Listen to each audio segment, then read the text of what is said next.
Enojarse no es pecado. Jesucristo, cuando fue y entró, tuvo la entrada triunfal a Jerusalén, que todos la conocemos, hoy estamos festejando el Domingo de Ramos. Él entró a Jerusalén montado en un pollino, y toda la gente le alababa, y Hosana el que viene, el hijo de David. Pero después llegó al templo y empezó a limpiar el templo de los mercaderes que estaban en el templo. Él se enojó, pero él no pecó. El Señor Jesús vivió una vida normal en la tierra, con la única excepción de que Él no pecó. Fue una vida normal, pero nunca pecó. En la vida de los humanos siempre hay momentos de ira, momentos de enojo, de decepción. Y si Jesús vivió como cualquier humano, entonces Él tuvo momentos de ira, momentos de enojo, momentos de decepción, pero Él nunca pecó. Así que sabemos que enojarse no es pecado, porque Él se enojó y no pecó. Vamos a abrir nuestras Biblias en el libro de los Efesios, capítulo 4, versículos 26 y 27. Amén. Efesios 4, del 26 al 27. Amén. Dice así: airaos, pero no pequéis. No se ponga el sol sobre nuestro enojo, ni deis lugar al diablo. Vamos así como estamos, vamos a orar. Bendito Padre Celestial, gracias te damos en esta hora por tu palabra. Gracias, Señor, porque verdaderamente tu mensaje es el que va a ser expuesto en esta hora, Señor, y queremos que así sea. No quiero ser yo, Señor, sino quiero que sea tu Espíritu Santo a través mío, y que lo que se diga, Señor, impacte en nuestros corazones de tal manera que podamos vivir una vida mejor, una vida entregada a ti, Padre. Habla pues a través de mi persona, Señor, y habla a nuestros corazones, te lo pido en el nombre de Jesús. Amén.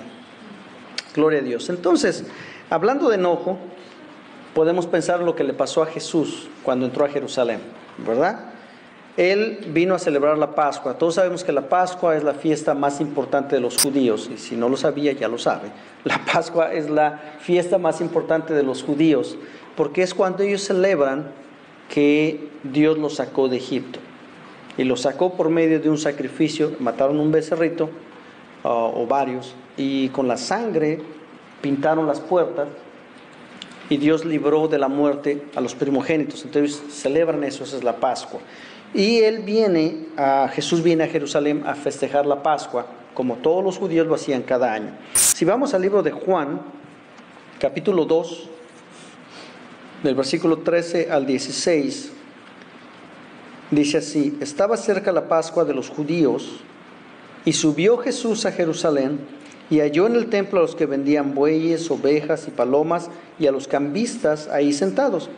Y haciendo un azote de cuerdas, echó fuera del templo a todos, y las ovejas y los bueyes, y esparció las monedas de los cambistas, y volcó las mesas, y dijo a los que vendían palomas: quitad de aquí, y no hagáis de la casa de mi Padre casa de mercado.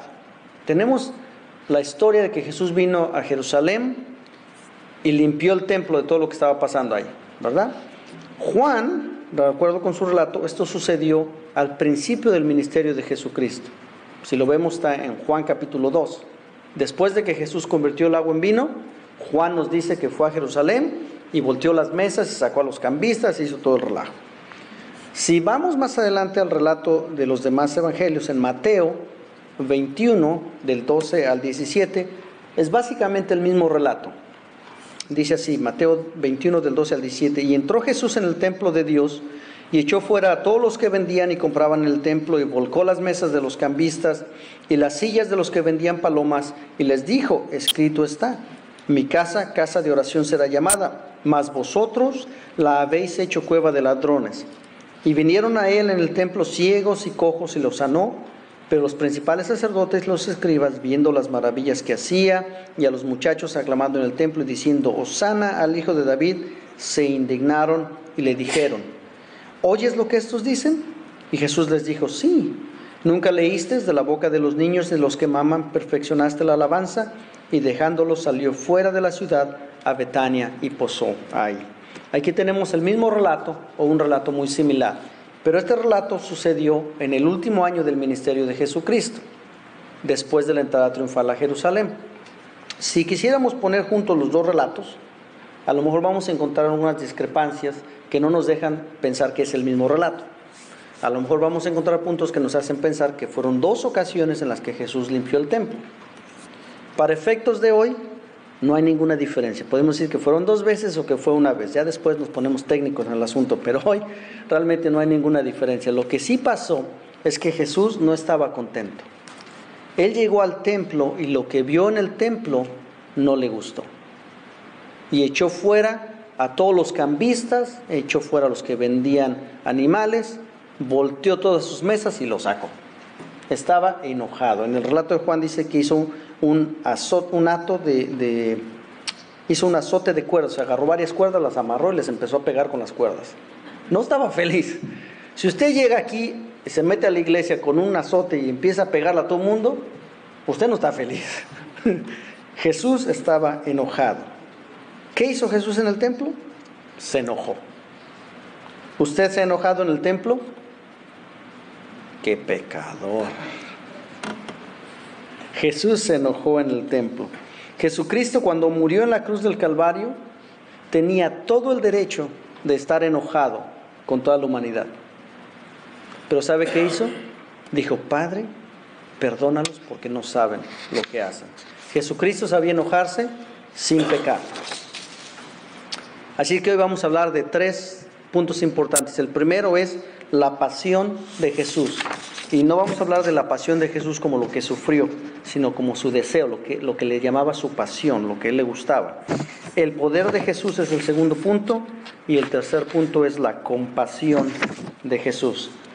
En los 2 relatos que leímos, la palabra nos da un indicativo de que a Jesús no le gustó lo que estaba pasando en el templo, ¿no es cierto? Parece como si él estuviera esperando algo diferente. Cuando llegó al templo, él quería ver algo diferente. ¿Qué quería ver él en el templo? La oración. Quería ver un corazón sincero, ¿verdad? Vamos al libro de Levíticos, capítulo 22, versículos 18 al 20. Levítico 22, 18 al 20 dice: habla a Aarón. Jehová le estaba hablando a Moisés y le dice: habla a Aarón y a sus hijos y a todos los hijos de Israel y diles: cualquier varón de la casa de Israel o de los extranjeros en Israel que ofreciere su ofrenda en pago de sus votos o como ofrendas voluntarias ofrecidas en holocausto a Jehová, para que sean aceptado, ofreceréis macho sin defecto de entre el ganado vacuno, de entre los corderos o de entre las cabras. Ninguna cosa en que haya defecto ofreceréis, porque no será acepto por vosotros. Entonces, la ley decía que él había ordenado que las ofrendas fueran hechas con animales, que fueran sin defecto, animales que no tuvieran ningún problema, que cuando usted lo viera por fuera el animalito estuviera perfecto, que no tuviera la patita más cortita, que no tuviera un ojo cerrado, que no le faltara una oreja, que no tuviera sarna, que no estuviera enfermo el animal, que estuviera sin defecto. Y esa era la instrucción que tenían los sacerdotes. Cuando la persona venía al sacerdote y le traía el animal, lo primero que hacía el sacerdote era revisar el animal, ver que no tuviera ningún defecto. Y si no tenía defecto, era aceptado. Y si no, el sacerdote lo rechazaba. La persona no podía venir, en primer lugar, al templo con las manos vacías. Tenía que venir con una ofrenda perfecta, con una ofrenda sin defecto. ¿Qué esperaba Jesús ver en el templo? Las personas con una ofrenda sin defecto. Nadie podía venir al templo con las manos vacías. Segundo, el sacerdote tenía que verificar que el animal fuera macho y sin defecto. Era una cosa sencilla. Vienes de donde vengas, traes tu ofrenda, el sacerdote lo revisa, ¡pum!, te hacen el sacrificio, listo, ¿verdad? Las leyes de los sacrificios son mucho más complejas que esto, pero para efectos de hoy vamos a poner este ejemplo nada más. Pero los sacerdotes habían encontrado la manera de hacer negocio con la ley de Jehová. Una cosa increíble. Suena familiar en nuestros días, pero no me digan dónde. Primero, cuando las personas traían su ofrenda a Jehová, los sacerdotes buscaban la manera de encontrarle un defecto al animal. Era un animal perfecto y el sacerdote hallaba la manera de decir: oh no, este no pasa. Y los mandaba con los que estaban en el patio vendiendo animalitos. Me atrevo a pensar que a veces la gente se los cambiaban. Bueno, te recibo te doy otro nuevo, y después el que seguía le vendían el que acababan de aceptar, que lo había rechazado el sacerdote. Era un negocio increíble, muy mal. Dios decía que las ofrendas tenían que ser voluntarias, sin defecto. La gente tenía que traer algo al templo. Con el pasar del tiempo, la gente se acostumbró a este sistema y llegaban al templo con las manos vacías. Decían, ¿para qué me preocupo en llevar el animal desde la casa? Si voy a llegar ahí, me lo van a rechazar. Más fácil, llego tranquilamente, viajamos sin problemas, compro un animalito ahí, asunto arreglado. Otro asunto era que los judíos se habían esparcido por muchas naciones. Entonces, cuando venían al templo a traer su ofrenda, traían monedas de otros pueblos, traían el currency de otros pueblos. Cuando llegaban ahí, querían comprar su animalito, le decían, no, nosotros no aceptamos esta moneda. Ve con él a la casa de cambio que está aquí al lado, cómprate la moneda de Jerusalén y luego ya viniste, compras el animalito. Los de la casa de cambio de al lado les cobraban una comisión bien alta, se quedaban con un dinerito, los que venían los corderos se quedaban con otro dinerito y todo eso pasaba al sacerdote y era un negocio redondo. ¿Usted cree que eso le gustó a Jesús? Jesús dijo, no puede ser esto posible. Como si fuera una gran coincidencia, todos los animales comprados localmente eran perfectos. Si usted compraba su animalito ahí, siempre pasaba, no había falla. Una gran coincidencia, ¿no es cierto? Negocio. Una cosa corrupta. La cosa no paraba ahí. Las monedas y todo iba a dar a los sacerdotes con una gran comisión. Fíjese lo que dice Isaías 56:7.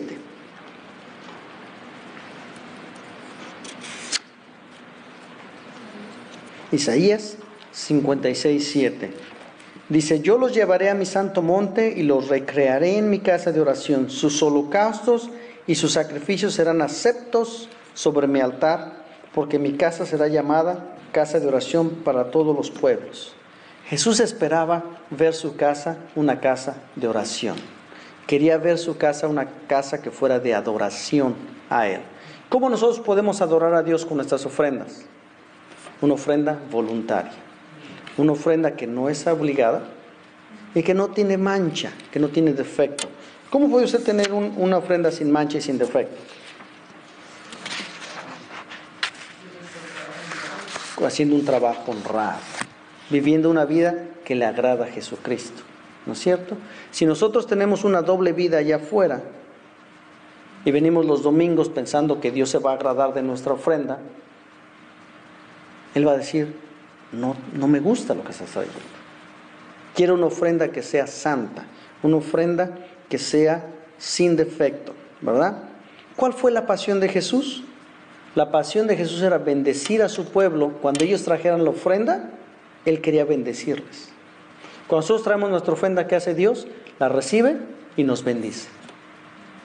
¿Qué pasa cuando no tenemos ofrenda? ¿Qué le pasó a Caín cuando Dios rechazó su ofrenda? Se enojó. Y se enojó y pecó. Le dio entrada al diablo. Efesios 4 que leímos dice, no le des entrada al diablo con tu enojo. Él se enojó porque no aceptó la ofrenda. Pero cuando usted trae la ofrenda voluntaria, cuando usted trae ofrenda sin defecto, ¿qué va a hacer Dios? La va a recibir y lo va a bendecir. Cuando usted y yo venimos a la casa de oración, ¿cómo venimos? ¿Venimos con un deseo de postrarnos delante de Jesús y ofrecerle toda nuestra vida? Amén. ¿O venimos con una vida que tiene defectos porque vivimos en pecado? ¿Cómo venimos delante de Dios? La pasión de Dios es por bendecirnos, pero tenemos que venir delante de Dios con el deseo de ofrecerle toda nuestra vida. Vamos a ver el punto número 2, el poder de Jesús. Mateo 21, del 18 al 22, dice, por la mañana, volviendo a la ciudad, tuvo hambre. Este es el día después de que Él limpió a todo lo que había hecho. Dice, por la mañana, volviendo a la ciudad, tuvo hambre. Y viendo una higuera cerca del camino, vino a ella, y no halló en ella sino hojas solamente. Y le dijo, nunca jamás nazca de ti fruto. Y luego se secó la higuera. Viendo esto, los discípulos decían maravillados, ¿cómo es que se secó enseguida la higuera? Respondiendo Jesús les dijo, de cierto os digo que si tuvieres fe y no dudares, no solo haréis esto de la higuera, sino que si a este monte dijeres, quítate y échate en el mar, será hecho, y todo lo que pidiereis en oración, creyendo, lo recibiréis. Este pasaje nos narra cómo Jesús, queriendo comerse un higo, ¿todos saben lo que es un higo? Queriendo comerse un higo, se encontró con una higuera sin fruto, y maldice la higuera. Muchos han usado este pasaje para hablar de la fe. Si tienes fe, le dices a este monte, muévete y vete al mar, y se mueve. Si tienes fe, le dices a esta higuera, sécate y se seca. Pero el punto aquí no es la fe de Jesús. El punto aquí es el conocimiento de Jesús de que ese árbol no tenía fruto. Él quiere ver nuestras vidas de la misma manera. De la misma manera que Él mostró su pasión por bendecir a su pueblo, al limpiar las mesas del templo, Jesús muestra su poder al desechar a los que no llevan fruto. Los que no llevan fruto son maldecidos. Wow. Lucas 19 del 45 al 48. Nos regresamos un poquito, un poco complicados en la pantalla, pero yo sé que ustedes ya saben cómo encontrar las cosas en la Biblia. Así que Lucas 19 del 45 al 48 dice, y entrando en el templo, comenzó a echar fuera a todos los que vendían y compraban en él, diciéndoles, escrito está, mi casa es casa de oración, mas vosotros la habéis hecho cueva de ladrones. Y enseñaba cada día en el templo, pero los principales sacerdotes, los escribas y los principales del pueblo procuraban matarle. Y no hallaban nada que pudieran hacerle, porque todo el pueblo estaba suspenso oyéndole. ¿Se imagina que usted tenga un negocio y alguien venga a su negocio y agarre todas sus vitrinas, sus mostradores, los voltee patas para arriba, agarre su caja registradora, la aviente al piso, le haga un tiradero ahí, le rompa toda la mercancía, y luego se siente en su negocio y empiece a atender a su clientela gratis? ¿Se imagina eso? ¿Cuánto tiempo le da para que llegue la policía? No dura, ¿verdad? 3 minutos récord. ¡Bum! Ya llegó, marcó el 911 y llegó luego. Jesús no podían hacerle nada. De hecho, la palabra dice que regresó a la ciudad, regresó por más. Vamos a Marcos 11, 15, 16. Marcos 11, versículos 15 y 16, dice, vinieron pues a Jerusalén y entrando Jesús en el templo, comenzó a echar fuera a los que vendían y compraban en el templo y volcó las mesas de los cambistas y las sillas de los que vendían palomas y no consentía que nadie atravesase el templo llevando utensilio alguno. No solamente llegó a su negocio de usted, le volteó todo patas para arriba, le tiró toda la mercancía, está atendiendo a su clientela, además no deja que nadie pase. Aquí nadie me molesta, yo hago lo que yo quiero. ¿Tenía poder Jesús? ¡Wow! No solamente limpió el templo y se quedó todo el día enseñando al pueblo, sino que no permitía que nadie se atravesara por el templo cargando nada. Si los mercaderes querían levantar lo que se les había caído, no permitían. No, aquí no estamos levantando nada, aquí estamos atendiendo la necesidad espiritual de la gente. El poder que desplegó Jesús al mostrar que el templo es su casa es algo admirable. El celo de Jehová. Cuando nosotros escuchamos que alguien está usando la casa de Dios para algo diferente, ¿qué tenemos que hacer? Tenemos que enojarnos. Tenemos que sentir ese celo que dice, la casa de Dios es casa de Dios, es de oración, es de bendición para su pueblo, no es para hacer negocio. Y el relato de la iglesia, de la higuera, otra vez, y el relato de la higuera maldecida por Jesús toma lugar el siguiente día, después de que Jesús limpia todo. El siguiente día viene Jesús de regreso al pueblo y encuentra la higuera. Sucedió el siguiente día. Dice Mateo 21, por la mañana, volviendo a la ciudad, tuvo hambre, ¿verdad? No le bastó con armar un escándalo el domingo. Venía por más. ¿Por qué? Porque su poder es tan grande que nadie puede contra él. Eso es si él no lo permite. Porque él permitió que lo crucificaran. Pilatos, cuando le dice, ¿no me contestas? ¿No sabes que tengo el poder de matarte o de liberarte? Le dice Jesús, ese poder no es tuyo. Tú no me puedes crucificar si no el Padre te permite que me crucifiques. Tú no tienes poder contra mí.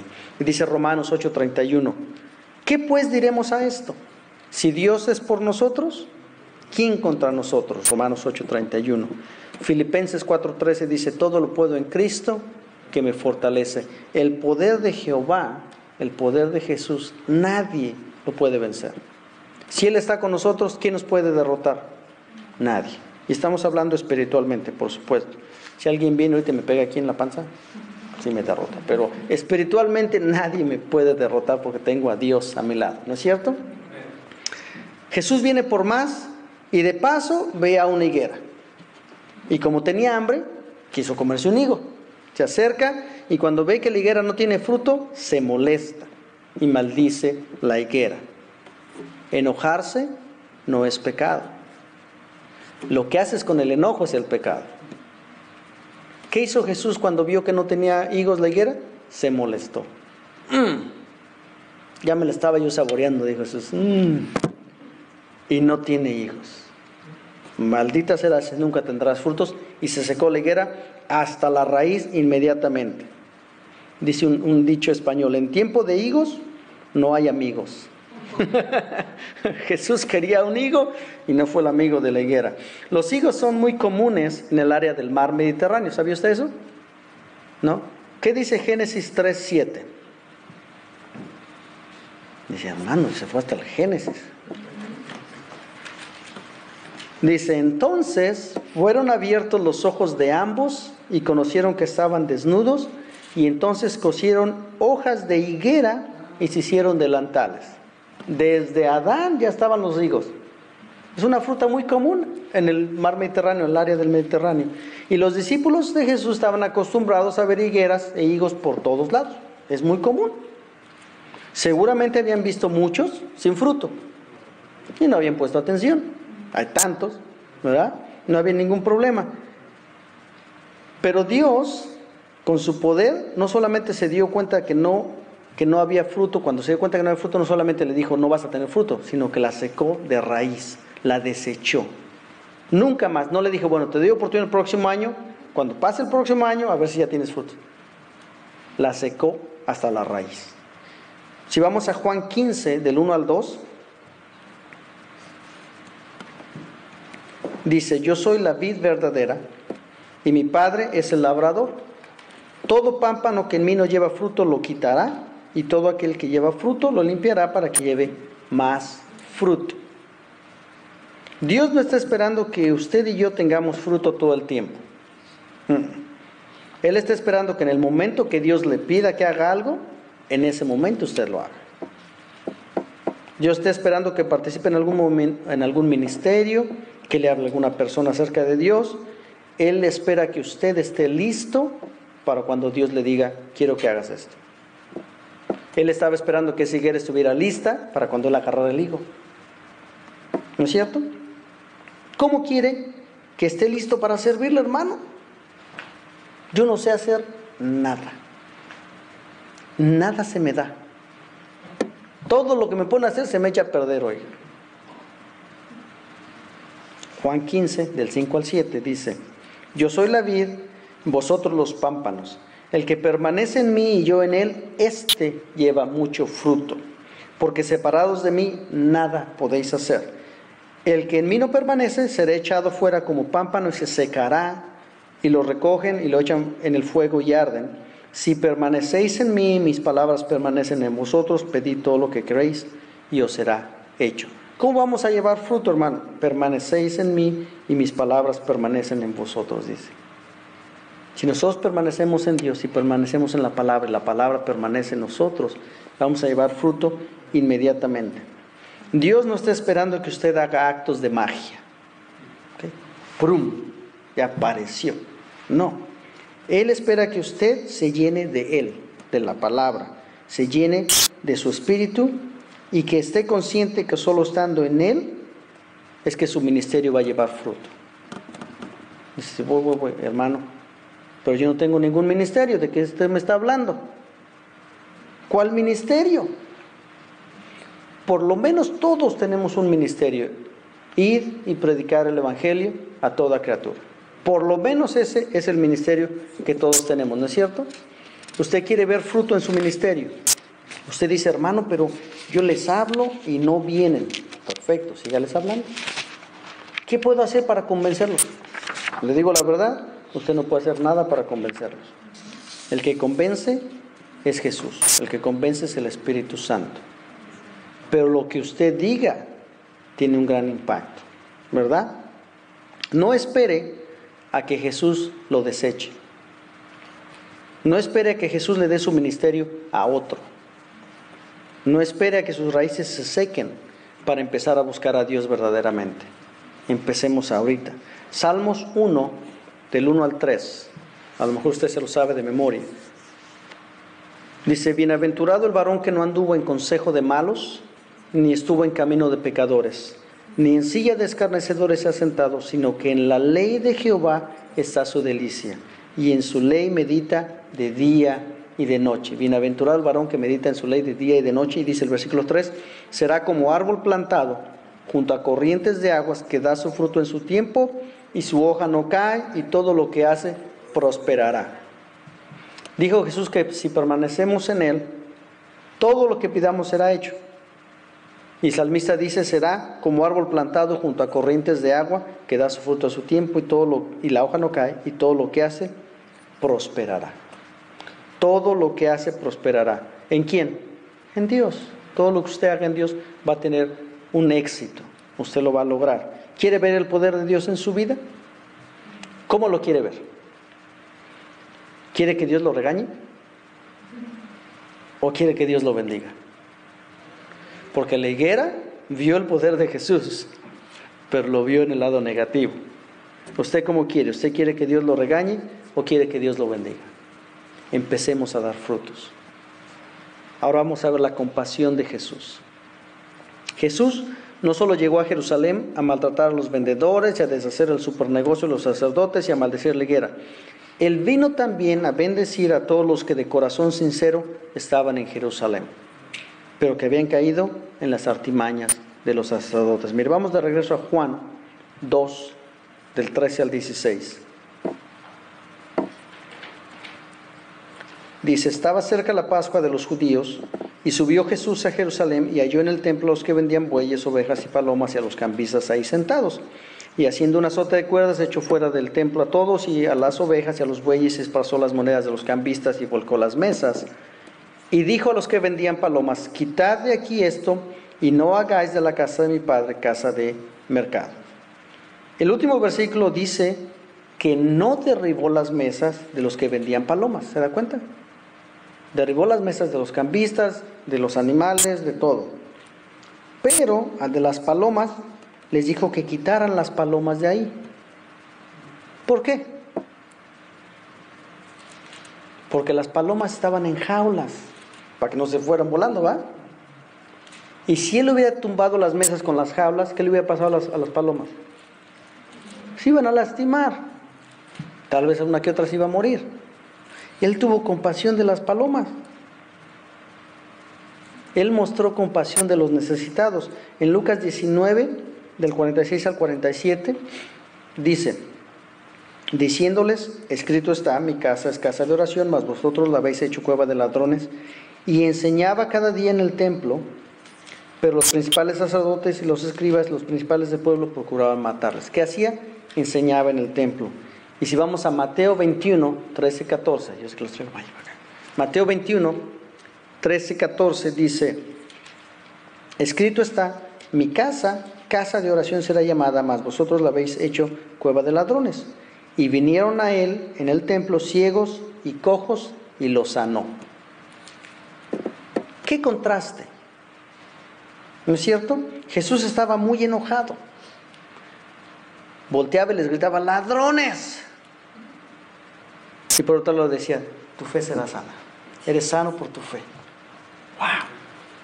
¡Qué comparación!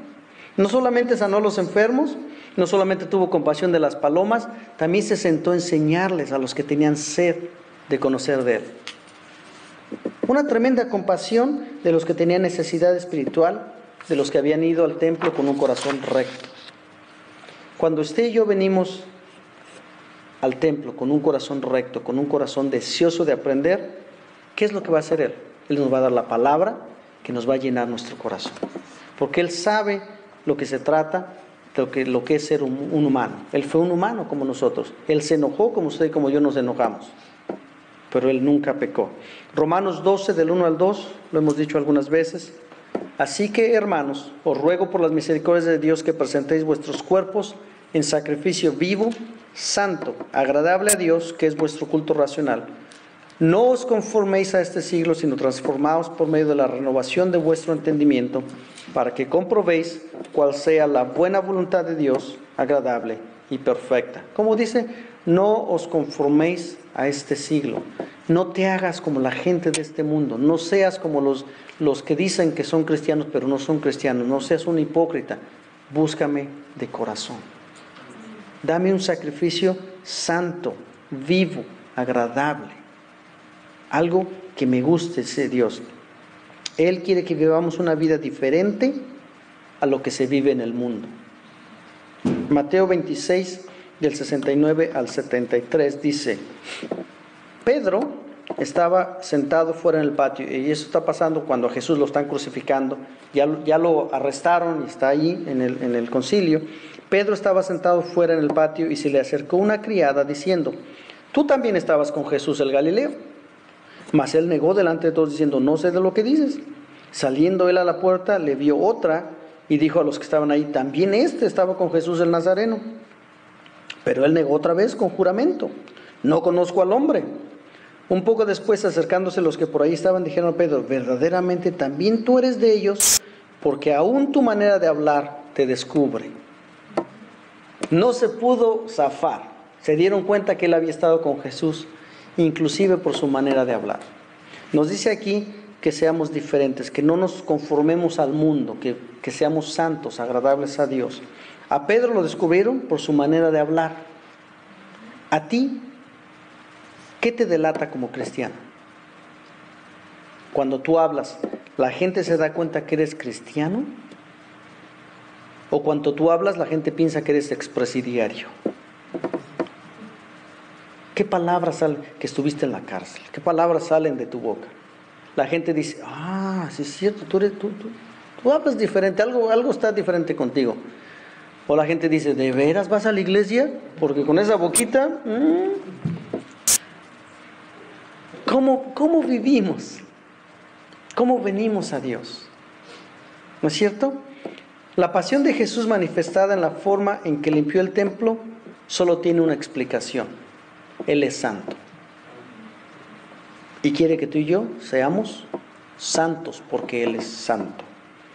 Los sacerdotes que estaban haciendo en el templo de Jerusalén, los que estaban atendiendo el templo de Jerusalén, estaban lejos de ser santos. Pero vivían en el templo. Comían del templo.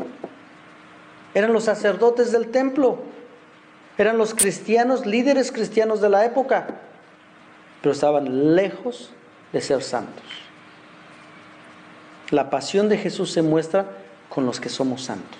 Él quiere que seamos santos. El poder de Jesús que Él mostró al limpiar el templo demuestra que Él no está dispuesto a que nos burlemos de Él. Él espera que nosotros permanezcamos en Él y que Él permanezcamos en su palabra. Como consecuencia, que llevemos mucho fruto. Él no quiere que nos burlemos de Él. Pero Él conoce su condición y Él conoce mi condición. Él sabe quiénes somos. El Salmo 103, 13, 14 dice: como el Padre se compadece de los hijos, se compadece Jehová de los que le temen, porque Él conoce nuestra condición. Se acuerda de que somos polvo. Dios es un Dios misericordioso. Él mostró compasión, inclusive por las palomas. Él mostró compasión por los necesitados que vinieron al templo de Jerusalén a ser sanados. Él mostró compasión por los que tenían necesidad espiritual en el templo. ¿No es cierto? Mientras le gritaba a los sacerdotes ladrones, atendía las necesidades del pueblo. Él sabe tu condición espiritual, Él sabe mi condición espiritual. Él sabe si tú te has alejado. Él sabe que aunque tú te has alejado en tu corazón, está el deseo de buscarle. Él no quiere que nadie perezca. Él quiere que todos vengamos al arrepentimiento. Él está esperando por ti, Él está esperando por mí, Él está esperando por aquellos a los que le hemos hablado, a que vengan al arrepentimiento. Así que vengamos delante de Él en esta tarde a presentarnos con un corazón limpio, sin defecto, voluntario, para la gloria de su nombre. Pongamos de pie y vamos a orar. Dios Todopoderoso, gracias por tu palabra, Señor. Gracias porque tu pasión es con aquellos, Señor, que están buscando tu corazón, están buscando tu rostro, Señor, de una manera genuina. Gracias, Señor, porque podemos ver que tú quieres que vivamos una vida diferente, que aún nuestra manera de hablar nos delate que somos hijos tuyos, Señor. Ayúdanos, Padre, porque no es fácil. Vivir en el mundo no es fácil. A veces nos dejamos llevar por las cosas, Señor. A veces nos dejamos llevar por las circunstancias. Pero tú quieres que presentemos un sacrificio vivo, agradable, santo delante de tu presencia, Señor. Y solamente lo vamos a lograr con tu ayuda, Señor. Ten compasión de nosotros, así como tuviste compasión de aquellos en el templo en Jerusalén, Señor, y les salvaste, les sanaste, les predicaste, les hablaste, Señor. Así ten compasión de nosotros, Señor. Mira nuestro corazón y acuérdate de nuestra condición, Señor, y permite que podamos empezar a vivir una vida santa para ti, una vida agradable para ti, una vida, Señor, de la cual lleve fruto, porque estamos cimentados en ti. Estamos llevando, Señor, las aguas vivas que tú tienes para nosotros, Señor. Ayúdanos a hacer lo que tú quieres que seamos, Señor, y a tener la pasión que tú tuviste, Señor, a mostrar el poder que tú mostraste, Señor, y a mostrar la compasión por la gente, así como tú la mostraste, Señor. Te doy gracias en esta hora por tu palabra y te bendigo, Señor, en el nombre de Jesucristo, nuestro querido Salvador. Amén.